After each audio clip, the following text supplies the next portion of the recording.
This is CBC Winnipeg News.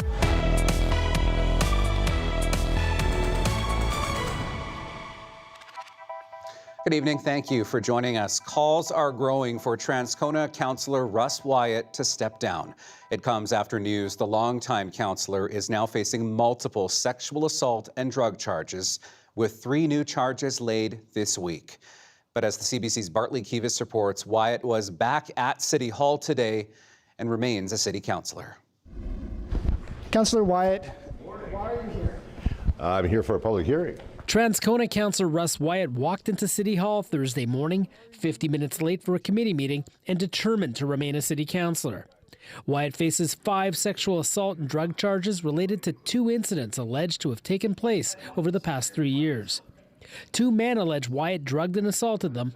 Wyatt's lawyer says he's innocent, but there are calls for Wyatt to step down from Winnipeg's mayor and from outside City Hall. These charges are really nasty, very creepy, and just disgusting. So yeah, I agree with the mayor. You know, this councillor should step away. There is no mechanism for City Council to remove a councillor facing charges. Mayor Scott Gillingham wants Council to formally ask the province to change legislation so councillors facing charges can be compelled to take leave. The serious nature of these charges makes for really a distracted atmosphere in many cases here at Council right now. The mayor also wants the province to review the rules governing what charges prevent people from running for council and what convictions should prevent councillors from continuing in their jobs. Premier Canoe says he's amenable to this, but only after the civic election in October. It would be tough for us to step in during the election period, if that makes sense. But there's clearly an issue here, and so I think we should look at it this fall. Meanwhile, Wyatt's late arrival Thursday upset dozens of Transcona residents who attended a public hearing called by Wyatt himself. There's a lot of residents that took time out of their day, took time off work to attend. In the corporate world, it's unacceptable to delay a meeting an hour and say, we'll just reconvene. I'm assuming he's thinking he's helping this community by being here today. He's not, just by virtue of the fact that there's all of you folks here that are interested in him, not us. Right now, Russ Wyatt is not registered to run for re-election. There are 4 candidates registered in Transcona, including Sean Nason, the former councillor that Wyatt defeated in 2022. Bartley Kivas, CBC News, Winnipeg. Now, as you heard, Wyatt's late arrival to that hearing kept dozens of people waiting this morning. They were there to speak about a new major development plan for South Transcona, which some residents say could alter their way of life. The CBC's Cameron McLean has that story. From above, South Transcona still has the look and feel of the country. Large properties, open fields, and quiet roads. But a major development plan could transform more than 500 hectares of land on Winnipeg's eastern edge. The plan calls for more than 6,000 new homes, with an estimated future population of 20,000 people. The area is bordered by Plessis, Dugald, Murdoch, and St. Boniface roads. Jim and Judy Johnston have spent decades enjoying the area's rural character. They worry the development could change that way of life. It's not a matter of dollars. It's not a matter of it's our lifestyle. It's what we enjoy. Other residents worry about potential costs. Virginia Page Yena estimates development charges for things like sewer, water, and roads could in the future add more than $1 million to her title. They wanted to put $500,000 just for sewer and water onto my title, even though I didn't ask for the services, I don't want them, and I don't need them. The plan calls for major infrastructure upgrades to support the new community, including twinning Dugald and Plessis roads, as well as a future fire hall. The developers say they have listened to concerns about the loss of community character. The question that has remained for more than a century is this: how does South Transcona grow into the complete community it was always intended to be, without losing the character it developed along the way? They also say existing landowners would not immediately face those infrastructure costs. Owners could continue using existing wells and septic systems. Development-related costs would only kick in when and if owners subdivide or rezone their properties. The plan requires final approval from Council. If it passes, life in South Transcona could soon look very different. Cameron McLean, CBC News, Winnipeg. 2 brothers are dead after drowning in northeastern Manitoba. The Toddlers went into the water in Garden Hill. And as the CBC Santiago Arias Orozco reports, the loss has people in the Island Lake region in shock. A pair of young brothers, toddlers 1 and 2 years old, are dead. Manitoba RCMP say they drowned in Garden Hill, Ashina New Nation. Sergeant Chris Hippolito was working Wednesday when it happened. It is tough on the community. Unfortunately, this is the third drowning this year. The boys left their home through a rare entrance. The residence is right on the Island Lake's shore. RCMP says it's unclear when or how they went into the water. They were found by another family member. That's who noticed they were gone, and then kind of just followed the path of where they may have gone to. The toddlers were found only about 4 meters away from their home. First Nation safety officers and relatives pulled the boys from the water. At around 1 p.m., they arrived at the nursing station. RCMP says the brothers were pronounced dead half an hour later. No foul play is suspected. Ground Chief Alex McDougall says this is a devastating event. Everybody is in shock and disbelief that such an incident would happen. It's just right now a real tragedy to have lost young members. McDougall says the First Nation will now focus on safety and prevention to avoid future drownings. So far this year, at least 5 people in Manitoba are confirmed to have died in the water. Santiago Arias Orozco, CBC News, Winnipeg. The for-profit plasma donation company Grifols says it is temporarily shutting down collection at all of its Canadian clinics amid public scrutiny. It comes after 2 people died after donating at Grifols locations in Winnipeg. The company says it has decided to pause activities because of what it calls unfounded attention on paid plasma collection. They plan to work with Health Canada and Canadian Blood Services to resume operations as soon as it's practical. The Manitoba Nurses Union wants more weapons screening to be done at Health Sciences Centre after a gun was found with a patient. The sawed-off rifle was discovered last week after a patient arrived by ambulance. The Nurses Union says when the person couldn't identify themselves, staff tried to find ID in the person's belongings. The nurse that was working with the patient went through the tote bag that the patient had with them and found a sawed-off bolt-action rifle in the bag. The gun was found to be unloaded, but there was a bullet in the bag, and there was also, I think, bear spray in the bag. Police seized the weapon and arrested the patient once they were well enough. HSC does have AI weapons detectors at the doors. However, there are no scanners for those who arrive with paramedics. The Canadian Elite Basketball League Championship between Winnipeg and Brampton will now be decided in a one-game winner-take-all. This after the opening game of the series in Brampton was cancelled last night due to condensation on the court. Coming up right here, I mean, there's nobody around him, and watch this. I mean, it looks like he's on skates there. Yeah, no question about that. Yikes. Players from both teams were seen slipping on the court before play was suspended. A single championship game between the Winnipeg Sea Bears and Brampton Honey Badgers will be held at Canada Life Centre on Saturday afternoon. The Sea Bears say the lower bowl has sold out, but a limited number of tickets in the upper bowl are now available. Meantime, 3 security guards face assault charges after Sea Bears forward Teddy Allen was injured at a Winnipeg bar.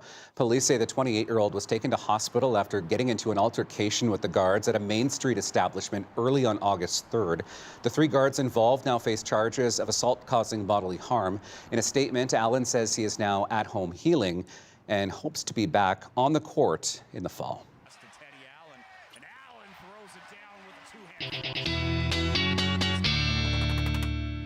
Time for our first check on our Manitoba weather forecast. Let's bring in meteorologist Colette Kennedy. And Colette, after a few decent days weather-wise, at least in the south, things are changing a bit. Thanks, Riley. I thought tonight we'd start off by having a look at our daylight hours as we're almost halfway through the month of August. And if we check out our sunrise and our sunset for tomorrow, yeah, we're around 14 and a half hours of daylight. But since the beginning of the month, we've lost 40 minutes. And by the end of the month, we're going to lose an additional hour. I'm not telling you all that to bring you down. It's just to say, hey, we got to make use of these daylight hours while we have the longer days and some decent conditions like we had today across most of the province. High pressure is trying to nose down and get rid of some of that cloud cover in the north, but we have a system that's going to be pushing in stateside, and as that comes across the international border, some heavier rains coming in. I'm going to have more detail coming up on that a little bit later in the show. I want to fill you in.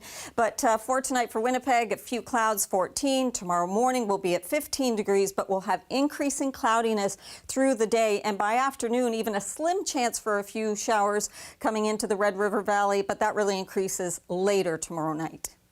Okay, thank you, Colette.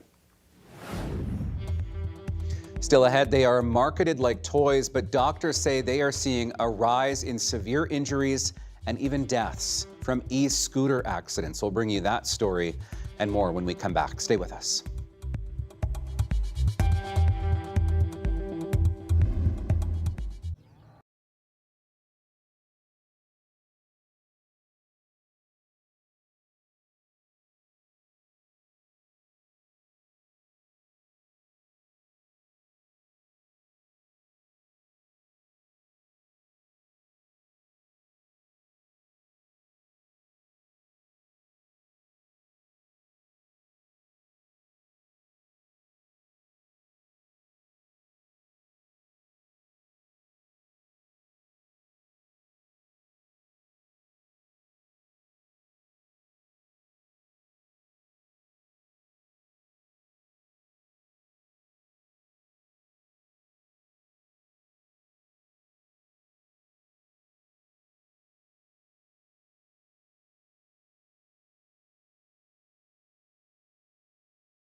Welcome back. Pediatricians across Canada are raising the alarm about the dangers of e-scooters and e-bikes. They've released a report showing a startling number of severe injuries and even deaths among children, especially those using e-scooters, fast-moving vehicles that, despite their appearance, are not meant for kids. The CBC's Lauren Pelly reports. It's a common sight on summer nights. Kids and teens racing around on e-scooters, hitting 40 to 60 kilometers or more. This 12-year-old boy was left with a fractured skull after crashing without a helmet. There was a possibility he would not make it. Crystal Dunkley's son Sean was in a coma for a week last summer and spent more than a month in hospital. He eventually made a full recovery and now reminds others to wear a helmet. He has tried to turn a tragedy into something positive. Canadian doctors say more kids are getting seriously injured, even dying in e-scooter accidents. A new survey of pediatricians suggests there were 10 deaths, 12 ICU admissions, and 26 hospitalizations lasting more than 2 days, all linked to e-scooter crashes in just 1 year. These devices are often marketed as toys, and I will tell you they're anything but toys. Sick Kids in Toronto is among the hospitals seeing a spike in injuries, from 24 cases in 2023 to more than 100 last year. And this year we're likely on target for more than that. So we're just seeing a complete exponential rise in the number of kids we're seeing in any injury. And so it follows that more severe injuries will also increase at kind of a similar rate. E-scooters are illegal for most Canadians under 16, but we're not seeing enforcement of age. We're not seeing enforcement of double riding. Helmet wear is not enforced. The 18-year-old son of former Canadian Prime Minister Justin Trudeau skipped any head protection for a back-to-school e-scooter ad this week. I would say this is the Rolls-Royce of scooters. Prompting his mom to ask, "Where's your helmet?" Xavier Trudeau quickly posted an apology, saying safety is the most important thing. With a patchwork of local bylaws across much of the country, doctors worry more young riders will remain at risk. Lauren Pelly, CBC News, Toronto. All right, let's get some local reaction to this story now. We asked Winnipeggers what they think about e-scooters and e-bikes and if they think more should be done about the rules and who can use them and where.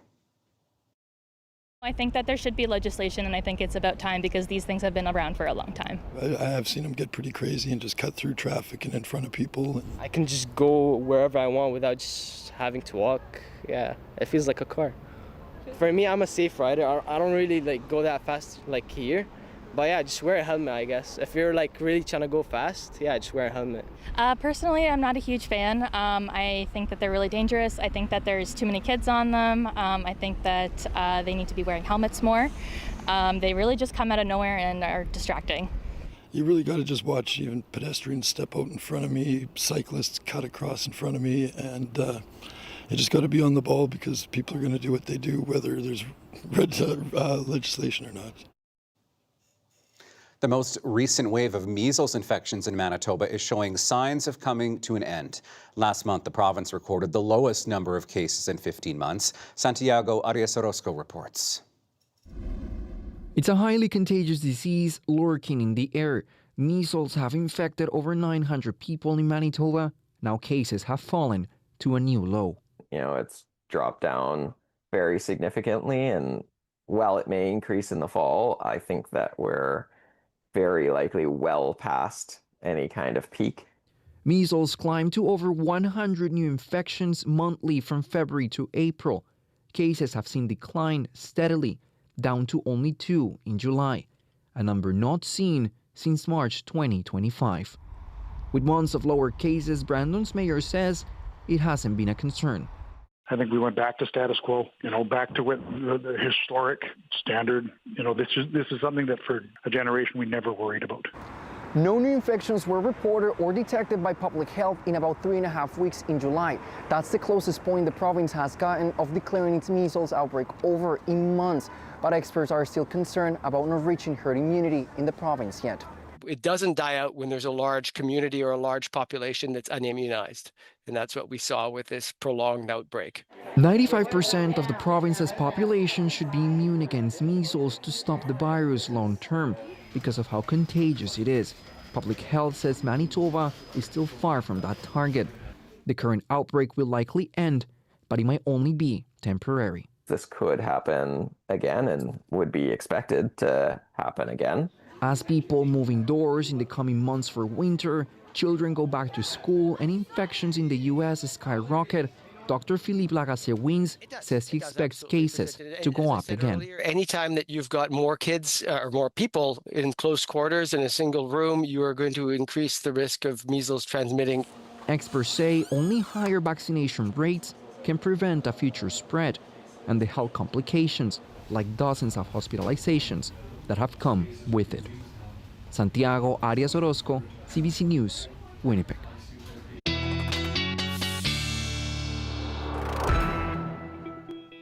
All right, let's bring Colette back in with our full Manitoba forecast. And Colette, some parts of the province in for some wet weather.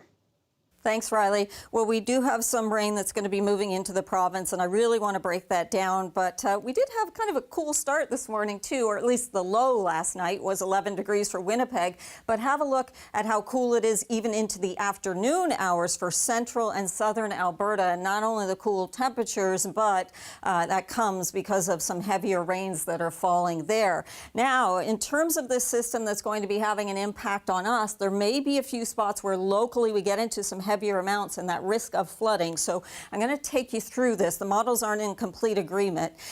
Just a few showers trying to make their way in, but this isn't really the primary system. That kind of comes in Melita and eventually Brandon, but it's after midnight tonight, okay, and that continues to spread. We'll get increasing cloudiness towards the Red River Valley as we move through the day, but most of those showers, it's just a slim chance earlier in the day. Most of those will hold off until the evening or overnight hours, Friday, into Saturday, into the weekend. But watch as this continues to push in, and then it's going to be followed towards northern parts of the province, probably north of the Swan Valley, but through Flin Flon, you'll certainly be getting some of that rain coming on through, and then it becomes rather widespread in between parts of the Inner Lakes. You may actually stay drier, and then later on Saturday that eventually moves out. Now, I don't want to instill fear in anyone. The Canadian model is really throwing the rainfall amounts way up there. I think these could be half of what they're showing, but that potential is there, and because we've had problems with flooding, I just want you to be aware where some of the higher numbers or higher amounts of rainfall may be, but it's even taking things into Winnipeg a little higher than what they may be. We could be just talking about 10 to 20 millimeters there. In terms of temperatures tonight, kind of close to seasonal there, and we're finding that in the northern part of the province, sort of like the daytime highs from today. But as we move through the day tomorrow, dry much of the day. It's going to be Friday overnight and into Saturday before it hits northern parts of the province. But as I say, after midnight, it's going to be coming in, and that's going to hold down some of your temperatures here for tomorrow towards the southwest of the province. But that rain will be spreading over the Transcana and up through the Yellowhead as we move forward in time. So 24 degrees tomorrow for Winnipeg, 22 on Saturday. Because of the wet weather, the temperature does come down a little bit. But look at that. Once we get past Saturday, second half of the weekend looks good, and with one minor exception, looks very good into next week. Okay, thanks, Colette. After the break, hundreds of athletes gather at Saging First Nation. We take you to the Manitoba Indigenous Summer Games next.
The Manitoba Indigenous Summer Games are being held in person for the first time since the pandemic. Hundreds of young athletes from around the province are in Saugeen First Nation for the second phase of the Games, celebrating athleticism and Indigenous culture. The CBC's Matt Humphrey has more. Ball hockey is making its debut at the Manitoba Indigenous Summer Games, and it's a big hit. I like how I could have fun with my teammates and like spend time with each other. So are you guys gonna win today? Yeah!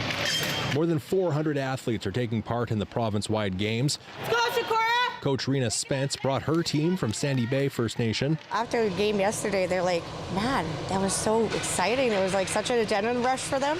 Along with familiar favorites like archery, basketball, and golf, youngsters also got to learn lacrosse. Oh, nice! A sport Saugeen peace officer and youth coach Jared Guimond wanted to pass on to the next generation. This is my boy here, and starting with their age group, and hopefully we just start expanding year by year. Coordinator Freddie Kosmolak says the games expose young athletes to cultural staples, many for the first time. Last night we had a round dance, we started with a pipe ceremony. These are all kind of the little things that we do to make sure it's not just like a contemporary games, it's a cultural way of life. The games were scheduled for last summer, but Saugeen Chief E.J. Fontaine says the arena was needed for other reasons. So much devastation last summer with the fires, and then we had hosted all the evacuees here, and it was a trying time for the community. He says the whole Saugeen Nation came together to host the games for the very first time. People are going to see Saugeen as a community that can come together and host a first-class event. And for us, we're hoping that will attract other events. We built a major track here. And here it is, the racetrack built specifically for these games. Athletes were using it earlier this week. And organizers say the race to put on the games was hard and long, but once they got to the finish line, it became clear it was something they'll want to do more frequently in the future. Matt Humphrey, CBC News, Saugeen First Nation. It's certainly a lot more comfortable to be outside this time around. You might recall when the first phase was held in Norway House Cree Nation, we were in the middle of that heat wave, some very hot and humid weather. Hopefully this time around, the rain holds off at least until we get toward the end of those games. That's how things looked in our province on this Thursday. Thanks for watching. I'll see you tomorrow.